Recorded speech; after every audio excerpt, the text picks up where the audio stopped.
चलिए hello students, आज start करते हैं अपना चैप्टर 4। और ये जो चैप्टर 4 है आपका, ये भी अगेन 3 पार्ट्स में डिवाइड है और ये रिलेटेड है औद्योगिकरण का युग। कैसे पूरे विश्व के अंदर औद्योगिकरण आया और औद्योगिकरण का जो युग था उसकी क्या खासियत रही, कैसे कैसे परिवर्तन हमें उसमें देखने को मिले। तो सबसे पहला हम इसमें क्या क्या बात करेंगे, तो औद्योगिकरण और आदि औद्योगिकरण का क्या आशय, क्या समझते हैं हम औद्योगिकरण से और आदि औद्योगिकरण से। कारखानों का उदय हुआ तो फिर क्या प्रभाव पड़ा उस पर, कब कहाँ किस तरीके से कारखानों का उदय हुआ, ये औद्योगिकरण है। और इसको ठीक कर लीजिएगा थोड़ा सा। औद्योगिक परिवर्तन की रफ्तार कैसी थी, धीमी थी, तेज थी, कहाँ पर धीमी थी कहाँ पर तेज थी। हाथ का श्रम और आपका हाथ का श्रम और उसके बाद आता है मजदूरों की जिंदगी कैसी थी, तो इन सब के बारे में हम चर्चा करेंगे। ठीक है, चलिए तो सबसे पहले देख लेते हैं जल्दी से औद्योगिकरण का युग क्या था बेसिकली। तो 1900 में नई सदी के उदय और मशीन व तकनीकी का महिमा मंडन करते दो चित्र हमें यहाँ पर दिखाई देते हैं। अगर मैं अलग अलग आपको दिखाऊं तो एक चित्र ये है, dawn of the century, ET Paul music company, New York एवं इंग्लैंड, 1900 का है। और दूसरा चित्र जो आपका है वो यहाँ पर हमें ये है, तो ये वाला चित्र हमें जो दिखाई दे रहा है इसमें पूरी तरीके से महिमा मंडन किया गया है किस चीज का, कि उद्योगों का। प्रिंटिंग प्रेस और कारखाना आदि उन्नति के चित्र चिन्ह तैर रहे हैं। यहाँ पर हमें कई चीजें दिखाई दे रही हैं, जैसे देवी है, देवी की पृष्ठभूमि पर रेलवे है, कैमरा है, ये सब क्या है, उद्योग है। ये है पूरा, यहाँ पर हमें क्या दिखाई दे रहे हैं कि उद्योग बहुत तेजी से बढ़ रहे हैं। ठीक, तो औद्योगिकरण की प्रकृति संबंधी प्रश्नों के उत्तर हेतु औद्योगिकरण के इतिहास का अध्ययन बहुत जरूरी है। कैसे औद्योगिकरण हुआ, औद्योगिकरण का मतलब है कि उद्योगों से सामान का बनना, बहुत तेजी से सामान बनाने के लिए, उत्पाद बनाने के लिए उद्योगों को लगाना, वो कहलाता है औद्योगिकरण। ठीक है, अब इसके लिए हमें इतिहास में जाना बहुत जरूरी है और उसके लिए आती है औद्योगिक क्रांति। औद्योगिक क्रांति से पहले, औद्योगिक क्रांति से पहले का अगर हम युग देखें तो सारी चीजें हाथों से बनाई जाती थी। अब कैसे बनाई जाने लगी, मशीनों से। ठीक है, तो औद्योगिकरण और आदि औद्योगिकरण का क्या आशय है, तो औद्योगिकरण में कारखाने के विकास के साथ जोड़कर ही देखते हैं हम, अधिकांशतः कारखानों के विकास और उनकी प्रगति को ही औद्योगिकरण मानते हैं। जब हम औद्योगिक उत्पादन के बारे में बात करते हैं तो हमारा आशय विभिन्न फैक्ट्रियों में होने वाले उत्पादन से होता है। इस प्रकार जब हम औद्योगिक मजदूरों की बात करते हैं तो भी हमारा आशय कारखानों में काम करने वाले मजदूरों से होता है। अगर हम बात करते हैं इसीलिए औद्योगिकरण की मतलब क्या है, कारखाने में उत्पाद का ज्यादा बनना और मजदूरों का कारखानों में काम करना, यह है औद्योगिकरण। प्रायः आरंभ में स्थापित होने वाली फैक्ट्रियों की स्थापना से ही शुरू होते हैं, परंतु औद्योगिकरण के आरंभ होने से संबंधित हमारे इस विचार के संदर्भ में एक समस्या है। और समस्या क्या है, इंग्लैंड और यूरोप में फैक्ट्रियों की स्थापना होने से भी पहले अंतरराष्ट्रीय बाजारों के लिए विशाल स्तर पर औद्योगिक उत्पादन होने लगे थे। इस प्रकार यह उत्पादन फैक्ट्रियों में नहीं होता था। अनेक इतिहासकारों के द्वारा औद्योगिकरण के चरण को आदि औद्योगिकरण, प्रोटो इंडस्ट्रियलाइजेशन नाम दिया गया। यानी कि औद्योगिकरण में क्या होता है, एक कारखाना होता है, बड़ा सा एरिया होता है जिसमें सामान का उत्पादन होता है, और कौन करता है, मजदूर और मशीनें, इसे हम कहते हैं औद्योगिकरण। अगर यही कारखानों में ना हो करके उत्पादन हो रहा है बट कारखाने में नहीं हो रहा, तो उसे नाम दिया गया आदि औद्योगिकरण। जब उद्योग लगा लिया गया, एक बड़ा सेटअप लगा दिया गया, कारखाना लगा दिया गया, तब हम उसे कहेंगे औद्योगिकरण। तो आदि औद्योगिकरण क्यों हो रहा था, क्योंकि ये ट्रांजिशन की स्टेट थी, बदलने की स्टेट थी। पहले सेटअप लगाने के लिए, कारखाना नहीं लगाने के लिए पैसा नहीं है, तो कहाँ से करने लगे, घर से। धीरे धीरे करके घर से सामान बनाना शुरू किया, बनाया, उसके बाद में पैसा आ गया, पूंजी आ गई तो कारखाना बना दिया। तो ये आदि औद्योगिकरण, औद्योगिकरण की शुरुआत थी, हम ऐसा मान सकते हैं। कारखानों का उदय कब हुआ, अगर हम कहें तो कारखाना का उदय 1730 के दशक में इंग्लैंड में ही सबसे पहले कारखाने खोले गए। और इसी के साथ साथ 1960 में ब्रिटेन अपने कपास उद्योग की आवश्यकता को पूरा करने के लिए 25 लाख पौंड कच्चे कपास का दूसरे देशों से आयात करता था और 1787 तक आते आते कितना हो गया, 220 लाख पौंड। यानी पहले उसे कितने कपास की जरूरत है कपड़ा बनाने के लिए, 25 लाख पौंड। अब कितने कपास की जरूरत है, 220 लाख पौंड।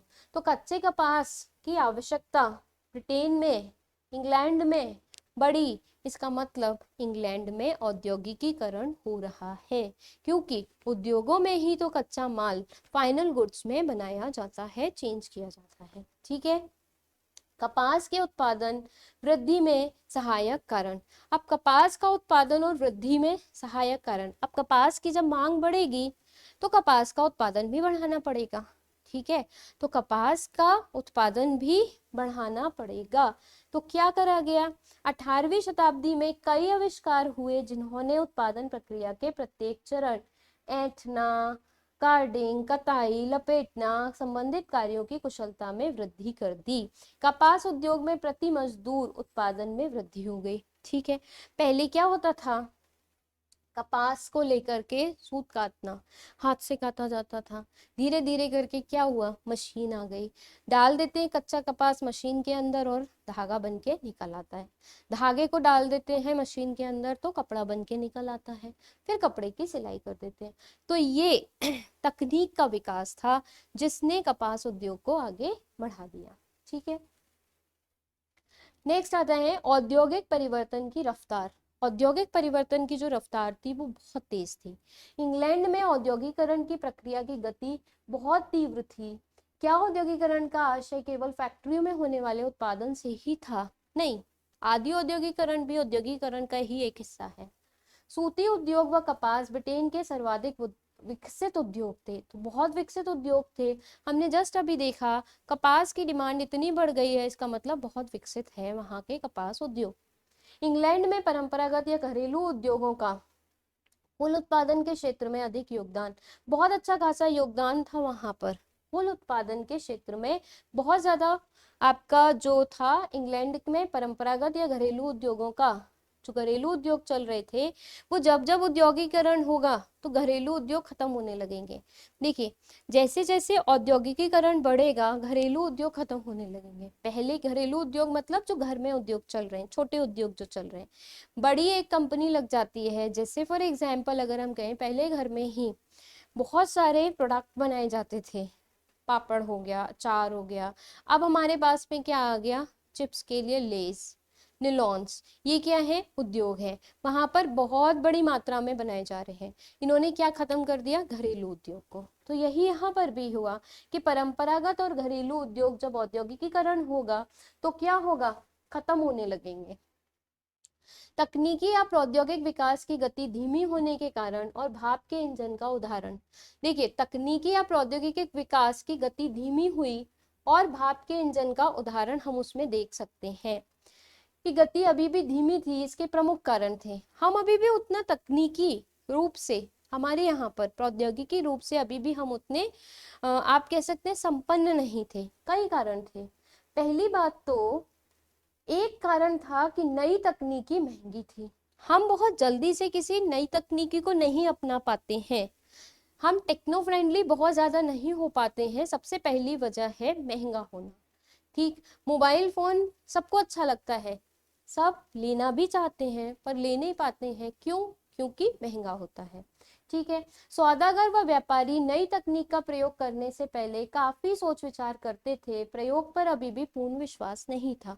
जैसे फॉर एग्जाम्पल अगर हम कहें, हम रजिस्टर में कोई चीज नोट करते हैं, तकनीकी क्या कहती है कि आप डायरेक्ट कंप्यूटर में नोट करिए। एक्सेल शीट बनने लगी है, वर्ड, MS वर्ड पे काम होने लगा है, लेकिन कई लोग अभी भी उस पर भरोसा नहीं करते हैं। क्यों? क्योंकि उन्हें लगता है किसी दिन अगर मोबाइल खो गया, किसी दिन लैपटॉप खो गया, किसी दिन ये लाइट नहीं आई तो फिर हम कैसे देखेंगे, ये हाथ पे लिखा हुआ है, यहाँ पे पेपर पे लिखा हुआ है, मिल जाएगा। तो भरोसा नहीं करते लोग बहुत जल्दी से, इसलिए तकनीकी फ्रेंडली नहीं हो पाते। देन कारखानों में लगाई जाने वाली मशीनें जल्दी खराब हो जाया करती थी और उनकी मरम्मत पर काफी खर्च होता था। अब आपने अपने हाथ में मोबाइल ले लिया, आपने अपना सारा डेटा उसके अंदर सेव कर लिया, एक दिन मोबाइल खराब हो गया, अब मोबाइल के अंदर इतना सारा डेटा है तो आपको क्या करना पड़ेगा, मरम्मत करानी पड़ेगी। कराओगे, मरम्मत कराने में क्या लगेगा, पैसा। तो इससे तो फिर क्या करते हैं, मोबाइल में डेटा ही मत रखो, ठीक है। अभी भी ये मशीनें इतनी अच्छी नहीं थी जितना उनके आविष्कारों या निर्माताओं का दावा था। ये मशीनें अभी भी बहुत अच्छे से काम नहीं कर रही थी, उच्च क्वालिटी की नहीं थी, उच्च गुणवत्ता की नहीं थी, इसलिए लोग अपने हाथ पर ज्यादा भरोसा रखते थे, हाथ से काम पर ज्यादा भरोसा रखते थे कंपेयर टू दी मशीन। तो इसीलिए हम देखते हैं कि बहुत धीमी गति से औद्योगिकीकरण आ रहा था, तीव्र नहीं आ रहा था। हाथ का श्रम और वाष्प शक्ति, तो अगर हम कहें मानव श्रम की कमी नहीं थी। एक और बात ये थी कि बहुत सारे लोग थे तो मानव श्रम बहुत ज्यादा था। मशीनों की जरूरत वहां पे ज्यादा पड़ती है जहां पर लोग नहीं होते, लोग कम होंगे तो मशीनों की जरूरत पड़ेगी, लोग अगर अवेलेबल होंगे तो मशीनों की क्या जरूरत। तो यहाँ पर मानव श्रम की कमी नहीं थी, बहुत सारे मानव थे, लोग गरीब थे, बेरोजगार थे, तो आराम से मिल जाते थे। इसीलिए भी औद्योगिकीकरण मशीनीकरण हम बहुत ज्यादा नहीं देख पा रहे थे, ठीक है। विल थॉर्न और लंदन तक नौकरी की पैदल तलाश, विल थॉर्न और लंदन तक नौकरी की पैदल तलाश, ये एक इन्होंने अपने बारे में लिखा है, एक केस स्टडी है जो आपको यहाँ पर दी गई है। नाउ विक्टोरिया कालीन ब्रिटेन अथवा 19वीं सदी के यूरोप में हाथ से तैयार होने वाले माल का बहुत महत्व था। इसका महत्व भी बहुत ज्यादा था। जैसे आज भी हाथ की कढ़ाई महंगी होती है, महंगी बिकती है कंपेयर टू दी मशीन की कढ़ाई के। लोग जो हाथ से बना हुआ कपड़े को पसंद करते हैं, जितना पसंद करते हैं वो महंगा होता है, लेकिन मशीन का कपड़ा उतना महंगा नहीं होता। तो ऐसे ही विक्टोरिया कालीन ब्रिटेन में हाथ से बनाए जाने वाले माल का बहुत अधिक महत्व था। न केवल ब्रिटेन में बल्कि समस्त यूरोप के देशों में कुछ उद्योगपति मशीनों के स्थान पर हाथ से काम करने वाले श्रमिकों को प्राथमिकता देते थे, और इसीलिए औद्योगिकीकरण बहुत ज्यादा नहीं हो पा रहा था। मशीनों से बहुत ज्यादा हम कहते हैं कि उत्पादन नहीं हो पा रहा था। तो बेसिकली अगर हम कुल मिलाकर के देखें तो औद्योगिकीकरण जो हमारा हो रहा था, पहली बात तो औद्योगिकीकरण क्या होता है, अगर मैं एंड अप करूं, अगर मैं समअप करूं, तो औद्योगिकीकरण किसी कारखाने के अंदर उत्पादन को बढ़ाना। उत्पादन को बढ़ाने के लिए क्या लगानी पड़ेगी, मशीन। मानव श्रम भी करवा सकते हैं, दोनों ही काम हो सकते हैं, लेकिन औद्योगिकीकरण में यह जरूरी है कारखाना। आदि औद्योगिकीकरण वह स्थिति थी जिसमें सामान तो बहुत सारा बन रहा है, उत्पाद तो बहुत सारे बन रहे हैं, लेकिन कैसे बन रहे हैं, कारखाने के अंदर नहीं बन रहे हैं, घरों से ही बनाया जा रहा है। तो पहले आदि औद्योगिकीकरण हुआ जो कि एक ट्रांजिशन फेज थी, उसके बाद औद्योगिकीकरण हुआ। अब ब्रिटेन में जो हम औद्योगिकीकरण की गति देखते हैं वो बहुत ज्यादा तेज ना होकर के धीमी थी। कई कारण थे। पहली बात तो लेबर बहुत ज्यादा प्रेजेंट है, लेबर बहुत सारी है, मजदूर बहुत सारे हैं, तो फिर नहीं होना है। दूसरी बात यह है कि हाथ का बना हुआ ज्यादा पसंद किया जा रहा है मशीन की तुलना में। तीसरी बात अगर हम कहें तो लोग बहुत जल्दी से ट्रस्ट नहीं कर रहे थे मशीन पर कि मशीन से लिया जाए, मशीन से बनाया जाए। उन्हें पुराना जो ट्रेडिशनल तरीका है वही पसंद आ रहा था। सो इस तरीके से हम औद्योगिकीकरण की शुरुआत देखते हैं, इंग्लैंड से हुई, ब्रिटेन से हुई। आई होप चैप्टर आप लोगों को समझ में आया होगा। आज यहीं पर स्टॉप करती हूँ, पार्ट 2 हम इसका डिस्कस करेंगे, तब आप उसको देख लीजिएगा। Thank you so much.